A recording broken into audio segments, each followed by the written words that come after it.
Welcome to This Week, Those Books. Here's your rundown on books that resonate with the week's big news story. I'm Michael Macy, and as this week is about prophecy, I foresee a cracker of a post. This week's big story is the writer as prophet and policy guru. A number of writers imagined many things before they became a reality, such as the Make America Great Again, MAGA slogan, the Los Angeles fires, the moon landing.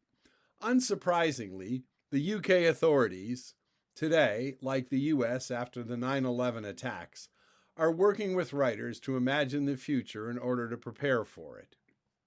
The NATO Military Alliance has also been working with writers. Last year, NATO published a sci-fi graphic novel and an anthology of short stories. Alan Shroud, chair of the British Science Fiction Association, is part of the Creative Futures Project with the UK Ministry of Defence. He says writers can help identify the challenges we will face in the future. This week, we have two writers who imagined fictional scenarios that subsequently came true. Octavia Butler's two novels, Parable of the Sower and Parable of the Talents, were published in 1993 and 1998. Both are so prophetic the writer might have been denounced as a witch in an earlier age.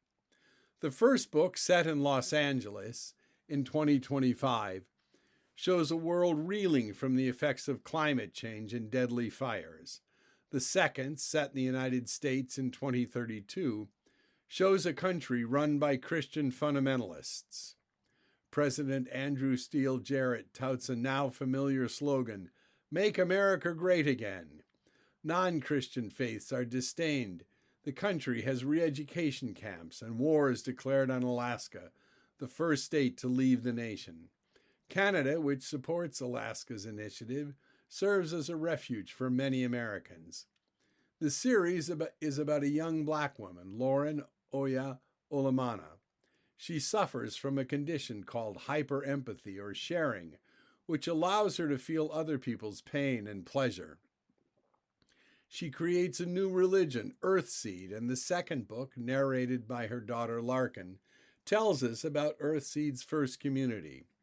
As a non-Christian group, Earthseed faces oppression from Jarrett's fundamentalist movement. Meanwhile, the earth is becoming uninhabitable for human beings. Choice quote from Parable of the Talents. Choose your leaders with wisdom and forethought.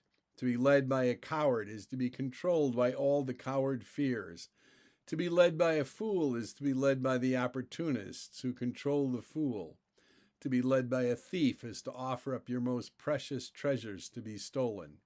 To be led by a liar is to ask to be told lies. To be led by a tyrant is to sell yourself and those you love into slavery. Our second writer is E.M. Forster. His short story, The Machine Stops, was published in 1909. It's set in a world where every human being lives solely within the confines of their room, communicating with others via a system that is like Zoom or Teams. No one sees anything at first hand, nor has any new ideas. No one is so daring as to touch or speak to the other face to face.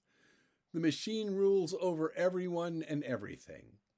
It was a bold vision by Forster at a time that the telephone existed, but television did not, and the internet could scarcely have been imagined. I hope you enjoyed listening. Please spread the word about this news literacy effort, which now has nearly 11,000 followers in 120 countries. Email us with questions and comments at thisweekthosebooks@substack.com. That's all for this week.